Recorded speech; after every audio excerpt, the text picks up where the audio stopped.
अस्सलाम वालेकुम, this is Abid Ali Haider और आज हम देखेंगे, सुनेंगे और करेंगे कि किस तरह हम पाकिस्तान में बैठ के पूरी दुनिया में अपना प्रोडक्ट बेच सकते हैं, या वो कौन से प्लेटफॉर्म्स हैं कि जिनके ऊपर हम अपने प्रोडक्ट्स को सेल कर सकते हैं। सबसे पहले हम बात करें ई कॉमर्स बिज़नेस की। ई कॉमर्स बिज़नेस क्या है कि या तो आपके पास एंटीक प्रोडक्ट है या फिर आप खुद एक प्रोडक्ट की मैन्युफैक्चरिंग कर रहे हैं, जैसा चाकू छुरियाँ हैं, जैसा पिंक सॉल्ट है, जैसा बहुत सी ऐसी चीज़ें हैं जो पाकिस्तान में आप खुद मैन्युफैक्चर कर रहे हैं और उसको आप चाहते हैं कि पाकिस्तान के अलावा दूसरे ममालिक में भी बेचना स्टार्ट करें। अब ई कॉमर्स बिज़नेस के लिए कौन कौन से प्लेटफॉर्म हैं जो हमारे दिमाग में चल रहे हैं कि भाई इनके ऊपर अगर हमारा प्रोडक्ट बिकना शुरू हो गया तो भाई वारे न्यारे हो जाएंगे। तो ऐसा थोड़ा सा हम डिटेल में डिस्कस करेंगे कि ऐसा वाकई होता है। सबसे पहली बात मैं करूंगा कि भाई सुई से लेके जहाज़ तक सब कुछ बिक रहा है, तो आपका क्या यूनिक प्रोडक्ट है कि वो अमेज़ोन पे, अब मैं ई कॉमर्स प्लेटफॉर्म के नाम ले रहा हूँ, Amazon, eBay, Shopify, Alibaba, TikTok shop, ये वो प्लेटफॉर्म है कि जिसके ऊपर हमारा दिल करता है कि भाई हमारे भी प्रोडक्ट बिकें ताकि वो पूरी दुनिया में फैल सके। मेरा यहाँ पे एक सिंपल क्वेश्चन है कि क्या वो प्रोडक्ट जो आपने चूज़ किया है वो आप खुद मैन्युफैक्चर कर रहे हैं कि अलीबाबा से उठा रहे हैं। अगर तो खुद मैन्युफैक्चर कर रहे हैं तो भाई फिर तो बहुत अच्छा है, क्योंकि आपके हाथ में उसकी प्राइस है। आपने उसे किस तरह बनाना है, आपने उसे 2 रुपये का बनाना है और 10 रुपये का बेचना है, देन ठीक है। लेकिन अगर एक प्रोडक्ट आप अलीबाबा से उठा रहे हैं, अलीबाबा से उठा के आप चाहते हैं कि वो पूरी दुनिया में बेचें, तो भाई अलीबाबा से तो फिर पूरी दुनिया से लोग उठा रहे हैं ना, तो फिर तो प्राइस कंपटीशन आ गया। मैंने 10 रुपये का उठाया, मैं चाइना जाता हूँ और मैं कहता हूँ कि भाई ये 10 रुपये का प्रोडक्ट वो फलाना बंदा बेच रहा है, मैं भी बेचना चाहता हूँ, तो मुझे आप क्या प्राइस देंगे। तो भाई चाइना तो वो है जो क्वालिटी नहीं देखता, उसने तो भाई आपको 5 रुपये का भी रेडी कर देना है, तो फिर ये एंटीक प्रोडक्ट ना हुआ। दूसरी चीज़ आ जाती है क्वालिटी। अगर तो हमारी क्वालिटी अच्छी है, जब हम खुद मैन्युफैक्चर कर रहे हैं, तो फिर तो हम कहेंगे कि भाई क्वालिटी इसकी अच्छी होगी ताकि हमारा प्रोडक्ट जो है वो हाथों हाथ बिके। अब वही चीज़ अगर मैं चाइनीज़ की बात करूं तो चाइनीज़ क्वालिटी नहीं देखते। वो अगर एक चीज़ आपको 2 रुपये की दे रहे हैं तो वो किसी को 1 रुपये की भी दे रहे हैं, तो फिर क्या यूनिकनेस रह गई आपके प्रोडक्ट में। यहाँ पे इस चीज़ पे मेरे ख्याल से आप मेरे साथ मुत्तफिक होंगे कि हमें ज़्यादातर कोशिश करनी चाहिए वो प्रोडक्ट बेचने की जिसके अंदर यूनिकनेस हो। हम ये भी बात करेंगे कि यूनिकनेस किस में होती है। अब जब हम ई कॉमर्स बिज़नेस स्टार्ट करते हैं ना, तो हर बंदा चाहता है कि भाई अमेज़ोन पे बिकना शुरू हो जाए, शॉपिफाई पे बिकना शुरू हो जाए, ईबे पे बिकना शुरू हो जाए, टिकटॉक शॉप पे बिकना शुरू हो जाए। तो क्या ये प्लेटफॉर्म्स आप पाकिस्तानियों को इजाज़त देते हैं कि आप उनके प्लेटफॉर्म पे बेचें? मेरा इसमें जवाब है नहीं। वजह क्या है? पाकिस्तानियों के पास ऐसे कौन सी चीज़ है कि जिसकी वजह से वो इन प्लेटफॉर्म्स पे चीज़ें नहीं भेज सकते? पाकिस्तानियों के पास उनका पाकिस्तानी पासपोर्ट या आईडी कार्ड है जो कभी ना कभी मसले मसाइल में पड़ जाता है। वो किस तरह? अमेज़ोन की बात करें, अमेज़ोन भाई इंडिविजुअल अकाउंट को मुंह नहीं लगाता, उसके लिए चाहिए आपको business account. Business account setup करने के लिए आपको सारा कुछ बाहर का चाहिए, क्योंकि आप एक इंटरनेशनल इन्वेस्टर के तौर पे काम कर रहे हैं, तो 1500 से 2000 यूएस डॉलर तो आपका सेटअप पे लग जाता है। टिकटॉक शॉप पाकिस्तानियों को इजाज़त नहीं देता साइन अप करने की। टिकटॉक शॉप पे कौन साइन अप कर सकते हैं? जो अमेरिकन हैं, जो यूके में रहते हैं, जो मलेशिया में रहते हैं, जिनके पास वहाँ का सिटीज़न कार्ड है, तो वही बंदा टिकटॉक शॉप पे अपना अकाउंट बना के चीज़ें बेच सकता है।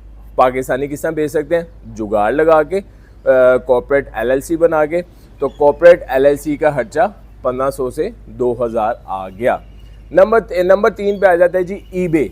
ईबे तो आपका पाकिस्तानी पासपोर्ट कबूल ही नहीं करता, तो आप किस तरह बेचेंगे? आप वहाँ चीज़ें बेच सकते हैं? नहीं, जिदो फड़ेगे उदो अकाउंट बंद हो गया। अब यहाँ पे 2-3 चीज़ें ज़हन में रखिएगा कि जब आपका पासपोर्ट ही उनको कबूल नहीं है, तो फिर आप क्यों उनके पीछे पीछे भागने लगे हुए हैं? आप क्यों चाह रहे हैं कि इन प्लेटफॉर्म्स पे आपकी चीज़ें बिकें? मेरा एक सिंपल सा वो सवाल है कि जब आप इतने पैसे लगा के मसलन ईबे पे भी अकाउंट आपने बना लिया, आपने वहाँ पे यूके का एक रिहायशी ढूंढा, उसके क्रेडेंशियल्स पे अकाउंट बना लिया। अब जब वो काम चल रहा होता है, मैं कहता हूँ कि आपके सारे अकाउंट बन गए, अमेज़ोन पे भी अकाउंट बन गया, टिकटॉक शॉप पे भी अकाउंट बन गया, शॉपिफाई पे भी बन गया, ईबे पे भी बन गया। आपने चीज़ें बेचना शुरू की, 10 रुपये वाली चीज़ आपने 15 रुपये की बेचना शुरू की। अब आ जाए फ़ीसों की तरफ। आपने जब चीज़ें बेचना शुरू की तो आधी फ़ीसें तो ये प्लेटफॉर्म उठा के ले गया।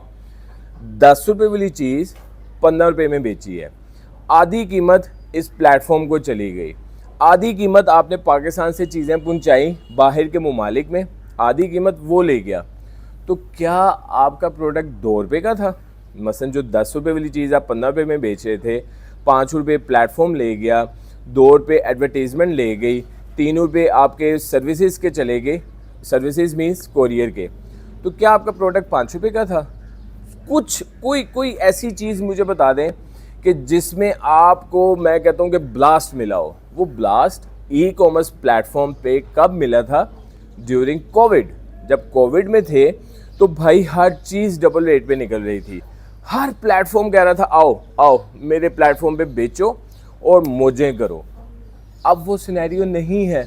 अब पूरी दुनिया से मर्द, खवातीन, बंदे, हर कोई चाहता है कि मेरा अमेज़ोन पे प्रोडक्ट बिके, मेरा ईबे पे बिके, मेरा शॉपिफाई पे बिके, मेरा टिकटॉक शॉप पे बिके। लेकिन क्या आप उस कंपटीशन पे पूरे उतरते हैं? नहीं, क्योंकि फ़ीसें इतनी ज़्यादा हो चुकी हैं कि इन प्लेटफॉर्म्स को यूटिलाइज़ करना थोड़ा सा मुश्किल हो चुका है। अब मैं यहाँ पे बात कर रहा हूँ कि जब भी आपने ई कॉमर्स बिजनेस स्टार्ट करना है ना, तो आपने कोशिश करनी है कि आप अपनी ब्लॉकचेन को यूज़ करें, आप अपनी वेबसाइट को यूज़ करें। आपकी वेबसाइट लोगों के पास नहीं जा सकती, आपका प्लेटफॉर्म लोगों के पास नहीं जा सकता। मसलन है क्या कि आप दूसरे के तरले कर रहे हैं कि भाई मेरे प्रोडक्ट को भी अपने प्लेटफॉर्म पे लगाओ और मैं चीज़ें बेचना चाहता हूँ। तो क्या ऐसा कोई प्लेटफॉर्म है कि जिस पे आप चीज़ें लगाएं और वो पूरी दुनिया तक बिके? भाई है। अपनी वेबसाइट, अपनी ब्लॉकचेन, अपने पेजेस, सारा कुछ आप अपने प्लेटफॉर्म पे लगाएं, सारी मेहनत आप अपने प्लेटफॉर्म पे करें, सारी जो एडवर्टीज़मेंट के पैसे हैं वो अपने प्लेटफॉर्म पे करें, ताकि आपको किसी को फ़ीस ना देनी पड़े। जब आपकी चीज़ बिके तो प्रॉफिट सारा आपकी जेब में आए। एक्सपेंस यहाँ पे क्या आ जाता है? नंबर 1 मार्केटिंग, नंबर 2 आपका जो कोरियर की सर्विसेज है कि मसलन अगर आप पाकिस्तान में बैठे हैं तो आपने दुनिया में चीज़ पहुँचानी है, तो via courier, via UPS, via मसलन हर बंदा ये सर्विसेज दे रहा है। तो फिर दूसरे का प्लेटफॉर्म क्यों ज़रूरी है? क्यों आप दूसरे के प्लेटफॉर्म को यूटिलाइज़ करना चाहते हैं? क्यों आप अपनी वेबसाइट पे वर्किंग नहीं करते? क्यों आप प्रॉफिट सारा अपने घर नहीं लेके जाते? क्यों आप किसी के तरले कर रहे हैं? मसलन मेरा सिर्फ़ और सिर्फ इस वीडियो को बनाने का मकसद सिर्फ़ और सिर्फ इतना ही है कि भाई अगर आपने ई कॉमर्स बिज़नेस करना है ना, तो अपने प्लेटफॉर्म पे ई कॉमर्स बिज़नेस करें। जो एडवर्टीज़मेंट के, जो कोरियर के, जो मेहनत आपने किसी दूसरे के प्लेटफॉर्म पे करनी है, वो आप अपने प्लेटफॉर्म पे करें, ताकि प्रॉफिट के 90% हकदार आप ही हों।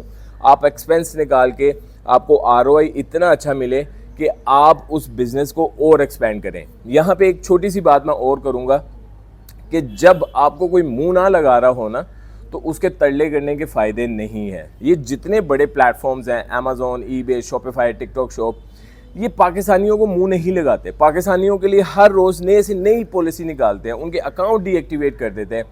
तो क्या ज़रूरी है कि आपने इनके तरले करके इनके प्लेटफॉर्म पे चीज़ बेचनी है?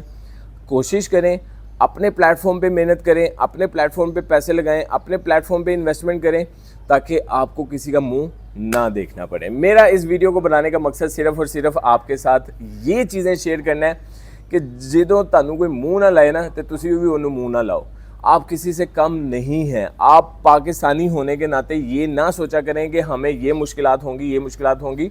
जो पूरी दुनिया ने करना है वो आप भी कर सकते हैं, सिर्फ़ और सिर्फ अपने प्लेटफॉर्म पे इन्वेस्टमेंट करके, अपने प्लेटफॉर्म को एडवर्टाइज़ करके। अपना बहुत ज़्यादा ख्याल रखें। अस्सलाम वालेकुम।